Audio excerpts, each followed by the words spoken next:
Yeah, definitely singing that national anthem there brings all those memories of standing on the top step in Delhi last year at the Commonwealth Games, and with that gold medal round the neck, and it's such an amazing feeling. And you know, maybe one day some of you will be able to sing the national anthem on that top step of a big sporting event, because it's such a special moment. So basically, it's my job to ride a bike. So when you guys are at school, throughout the whole day, I'm out there riding my bike, and we spend a lot of time out on the road training. But when we're racing, it's on the velodrome.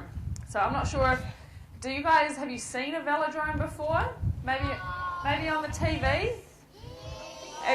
It's a big round track, and it has big steep walls, and we ride bikes on the velodrome that have no gears and no brakes.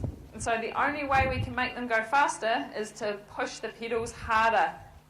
And that's the race that I do. It's 12 laps, 3.5 minutes, and it's as hard as you can go. And so all those hours of training go into racing on that one day, and you have to be able to perform at that given time, on the given day, in the given country, and put all that hard work out on the track. I haven't always been a cyclist, and when I was your age, sitting in school assemblies, it was my dream to be a silver fern. And I played netball all through my schooling years, and when I got to university, I played for the Otago Rebels down in Dunedin, where I'm from, and I made it to the New Zealand under-21 team, but I just never got any consistent game time, so I was training really hard, and I was one of the fittest in the team. We'd do the beep test. I don't know, do you guys still do the beep test at school? Yeah? Well, I would win the beep test, and I was still on game day, and something that just are completely out of your control. And so when I found cycling, it meant that it gave me the control, and so I could choose how much training I did, and I knew that on race day I was always going to put myself on that start line in the best possible condition and ready to race. And so the opportunity came along, and all I'd ever known was netball, but it hadn't worked out for me. But I didn't give up, and I decided to change to the pursuit in cycling, and now that's what I've been focusing on for the past 6 years. I've been cycling after I made that switch. I guess there's so many different aspects with being a cyclist. You travel around the world, and it's enabled me to see so many different sites in different countries. We've travelled to America, where I've just been for the past 3 months, training on the road over there. When it gets too cold in Dunedin and it starts snowing in the winter, the cycling team escapes to America, where it's still summer over in the Northern Hemisphere. And we've also travelled around Europe, but one of my first trips, I went to France, and we were racing on the road, and up all the mountains and through the tiny little villages that are in France, and the locals would all come out to visit, to watch, and they would start yelling out, "Ali, Ali, Ali," like this, and I thought, oh my gosh, wow, all the way on the other side of the world, and they're all cheering for me. We were racing in a race with like 100 girls, and all the locals wanted to cheer for me. But I later found out, and I learnt a bit of French, and Ali, Ali, Ali in French actually means go, go, go. So they weren't cheering for me at all. But it gave me a good boost. I was up the mountain, and I thought that all these people were cheering me on. And so it just shows that encouragement that you can get, it really does spur you on. We have a whole team of girls as well. There's 7 of us, but only 4 can go to the Olympics, and only 3 will race on race day. So it's very competitive. But even though we're competing for spots, we're still really good teammates, and we're always looking out for each other. and training hard together to get the best for the team on race day. The things that you have to do to get yourself to the start line of an Olympic Games, it's not just about the training, but I mean, the training is a huge aspect of it. I probably do anything from 400 to 500 kilometres a week riding my bike. So it's a lot of hours on the bike. But also the fact of nutrition. So what I put into my body in terms of the fuel is really important. So basically my body's an engine and I have to fuel it with the food I eat. And so you want to ensure that you're getting the best possible fuel you can to make the engine go as well as it possibly can and as fast as it can. And so eating all the right fruits and vegetables, and I have to have a lot of carbohydrates because they're the really good energy source, but also the protein, which helps to build my muscles, comes from the meats. And so it's all these little aspects that you have to consider. So, you know, I can't go down and have takeaways every day because that's really bad fuel, and then my body will go, you know, I won't be able to train, and then come race day I'll be thinking back, oh, should I have really gone and had that takeaways? I'm not really in the best possible condition. And so everything you do every single day all adds up come race day, and you can look back and say, yes, I've done absolutely all I can, and so whatever happens on race day, I know I'm going to try my best, and I'm going to go as fast as I can. You have absolutely no regrets. Another aspect that is the equipment that we use. So the equipment on race day, when we're racing, it's measured in seconds, or even point of seconds. And back in March at the World Champs this year, I came second, so I lost the gold medal by 0.2 of a second. Not even a whole second, just 0.2. And so every day you're always thinking, well, what can I do just to gain that extra little bit? And it's so small, so small. So you're always searching. You have to make sure you're always giving 100%. And the bike, the equipment, is a huge aspect of that. And the bikes we ride, they're all specifically designed. So you can't just take my race bike and take it out on the road because, one, it's got no brakes, so you wouldn't be able to stop at the traffic lights. But the tyres we ride on are only 19 millimetres, so that's like less than 2 centimetres wide. So they're really narrow, and that reduces the resistance that's on the track. And again, you might have seen the funny positions we get into. We get into this little tucked position, and it's to make us really aerodynamic so that the wind flows over us really quickly. So we're pushing through the air, there's less drag. And when they're designing the bikes, they look at the same thing. So the frame, if you look at an aeroplane wing, how it's curved, and so the air can go over it really fast, well, it's the same with our bikes. They use the same technology in designing airplanes for our race bikes. And it's made of special material called carbon fibre. So no metal in our bikes because it's far too heavy. You have to haul that up to speed off the line. So all the bikes are made of carbon fibre. And so there's so much, you're always looking for that tiny little extra bit. And then, come race day, so much of it is about up here. And it's getting your mind ready to race. Because once you get to the Olympics, so many people, all the athletes have been training for 4 years for their big race day. And there's a pretty interesting statistic from the Beijing Olympics. Only 30% of athletes who compete at the Olympic Games do a personal best. So that means they've gone faster than they ever have before. And yet they've been training for 4 years to get there. So you think they'll be in the best possible condition. But often the pressure of the Olympics, because it's so huge, lets them down. And so much of the Olympics, it's about getting your body ready, but you have to train your mind to get ready as well.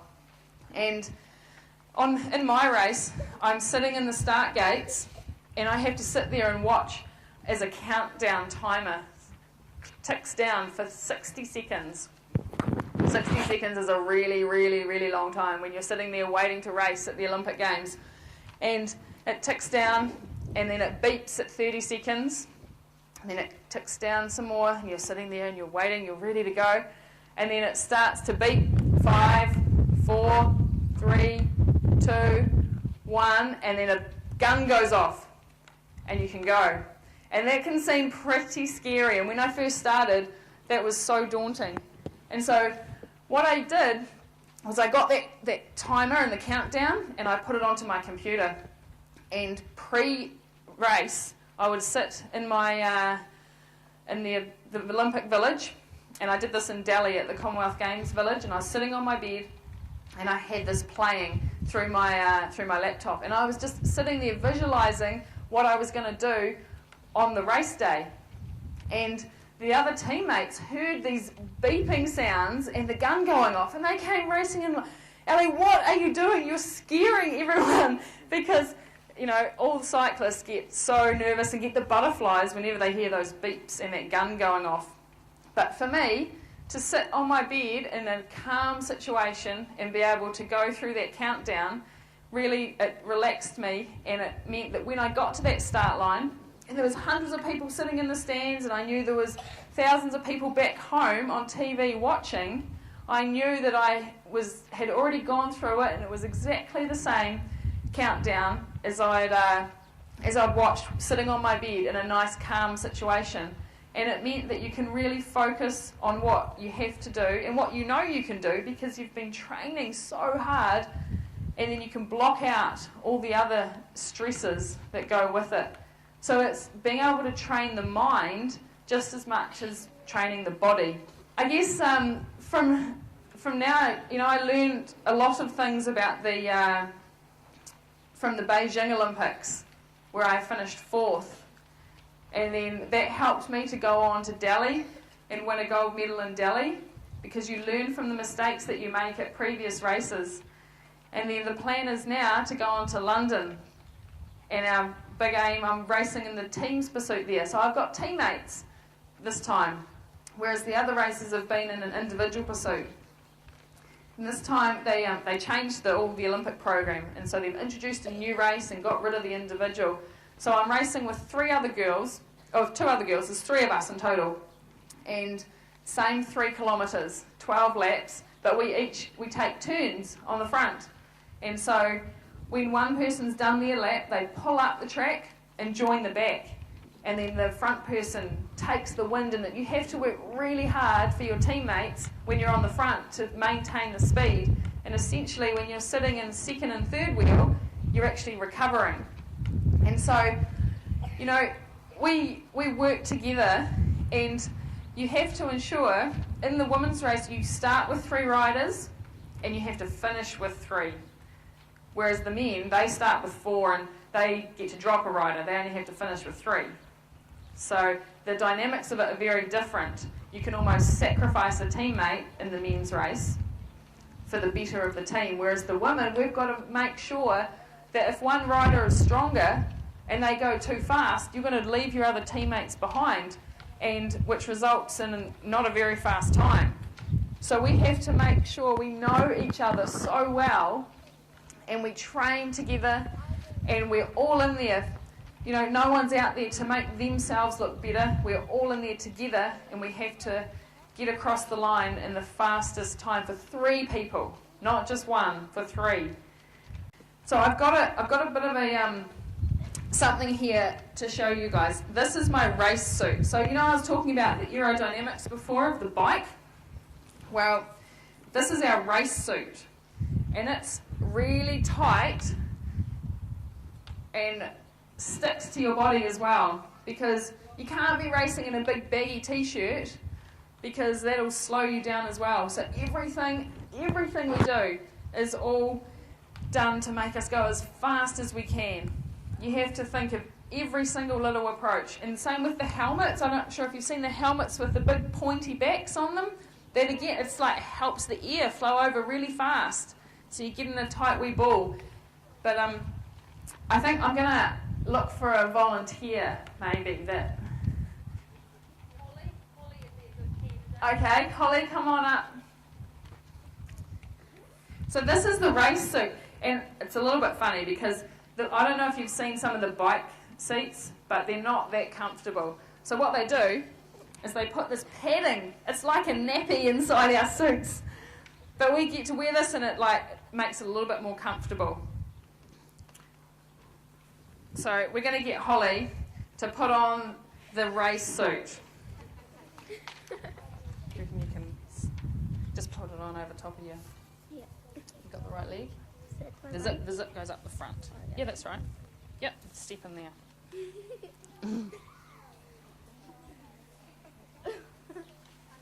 Okay, so Holly's going to pretend that she's getting ready to race. When we're in Beijing, we get so hot. It was like the temperature was really hot, even inside the velodrome. And to get the race suit on, you warm up, so you're all sweaty. We had to use talcum powder to dry all the sweat off to be able to get the suit on because they're so tight. You all right?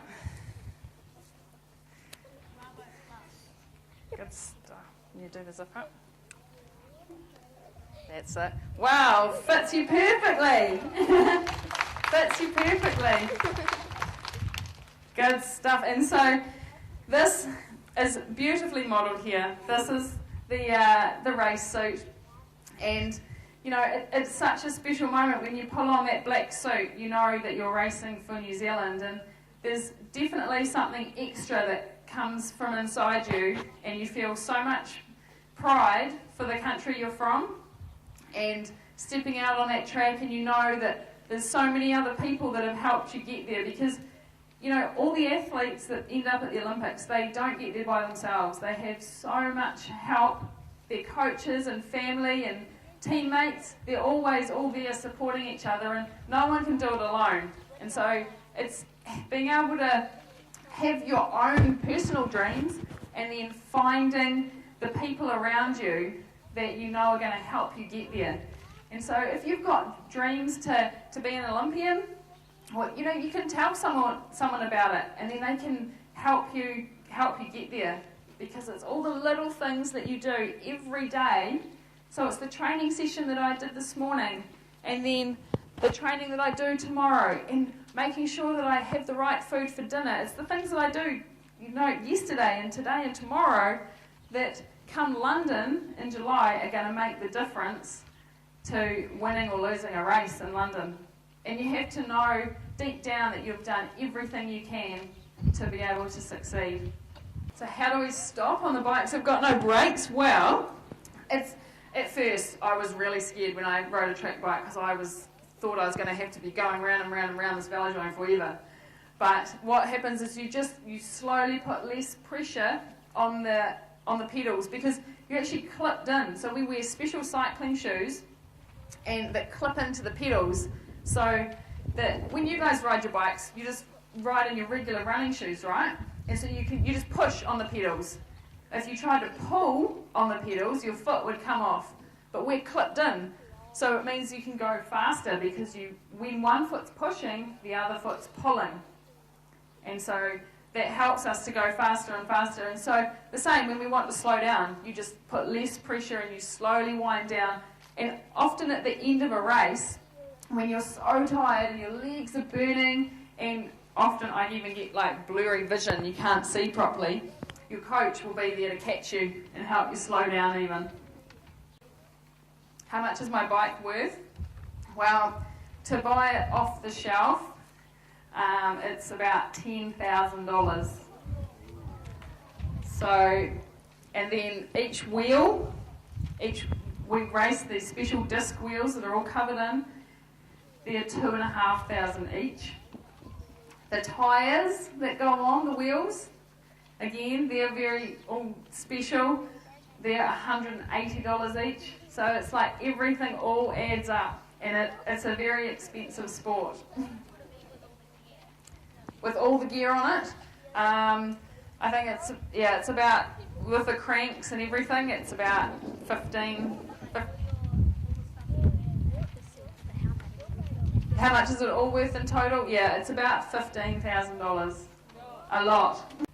So if you have your feet clipped into the pedals, if you fall off, then they can sometimes unclip like by themselves. So to get off, you twist your feet and they'll clip out. And then to put them in, you slip it in and push down really hard. So if you crash, often you hit the ground hard, and that's when your feet they can pop out. Yeah. So how long I train each day? Well, it varies, and depending on different times in the season as well. So for the last 3 months, I've been over in America racing on the road and training on the road, and it's all about going for as long as we can. So lots of long miles, and we can ride up to 5 hours a day. So go for a 5-hour bike ride. But now that we are home and track season is starting, it's all about going shorter and harder. So where we might have a 3-hour slot for our track session, but we may only do sort of 5 or 6 what they call efforts. So you get out on the track and you'll go as hard as you can for say 2 minutes, and you'll maybe do 5 or 6 of them. So it's lots of different types of training, and you have to do every single aspect to then be in the best condition on race day. My fastest track time in the individual pursuit is 3 minutes 29.8 seconds, and I did that when I won the world title in 2009, and I was racing in Poland, so over in Europe. Very fast. We average about, when I'm racing, we're averaging about 52 kilometres an hour, so faster than the speed limit. So I better not go race out on the road, otherwise I might get a ticket. Yeah, have I experienced a crash? I did have a pretty bad crash back before the Beijing Olympics, when I was still trying to qualify, because you have to qualify to even get to the Olympics. Not anyone can just say, oh yeah, I want to go. You actually have to qualify. And we were at the World Cup, and it was in Beijing, in China, and our bikes hadn't arrived. And they arrived the day before the race. So we'd been there about 3 or 4 days before the race, and we had no bikes. And they turned up the day before. So the morning of the race, we thought, right, we're going to get on the track and test it out. And of course, all the countries were having a pre-ride. And I did my effort and pulled up the track, and there was a French rider, and she was coming in, she was a sprinter, so she was going really short but hard and fast. And as I was coming up, she was coming down, and we hit. She was going so fast that she scooted over the top of me and didn't crash, but I got wiped out, and I hit my elbow and popped my shoulder out on the track. But luckily the physio and the doctor were there, and they were able to pop it back in and strap me all up. And 2 hours later, I actually raced at the World Cup, because I knew if I didn't race, then I was going to miss out on Olympic qualification points, and it meant that I might not have even got to the Olympics in Beijing. So you do some pretty crazy things when you want to go to the Olympics.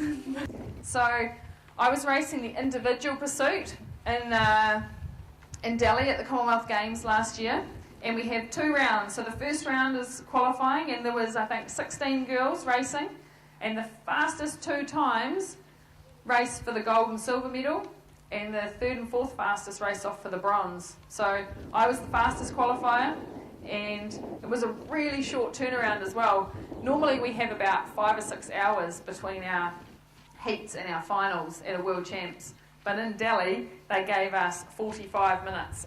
So it was not long to race the first heat, come down, warm down, and then we have an ice bath in between races actually. And so what that does, you jump in this big bucket of water, it's full of ice, it's so cold, and you jump in and you're in there for 30 seconds, and basically it helps the recovery of your muscles. It squeezes them really tight, and then once you get out, it helps the blood to start pumping through them again.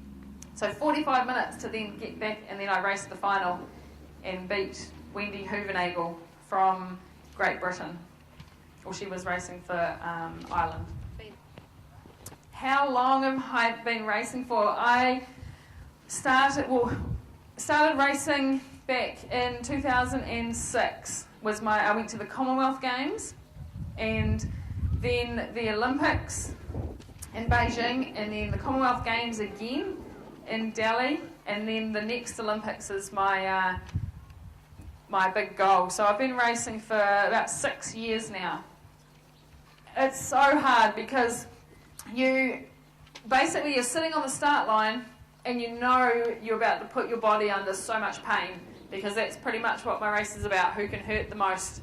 And you do the first half, you're feeling pretty good, and then your legs start burning and your lungs start burning, and you have to concentrate so hard to make yourself push through that pain, and you just concentrate on turning the pedals over faster and faster, and you're watching the lap board every lap as it counts down, and you're listening to the coach as you come around each lap to hear your lap calls, and then you just know that you're not going to ever get a second chance, and you have to do it right then. You have to give everything you've got, and you know that there's always that little bit more, and I think the drive for that, to have that gold medal and to taste that success, really keeps you going, knowing that once you step off that bike, the pain is all going to be gone. And my coach often tells me that pain is temporary, but success is forever. And so you just always remember that when you're in so much pain, it's going to be gone as soon as you stop, as soon as you give up. And with it, if you stop, the success will be gone as well. So you have to keep going and know in your mind that you've gone as hard as you possibly can.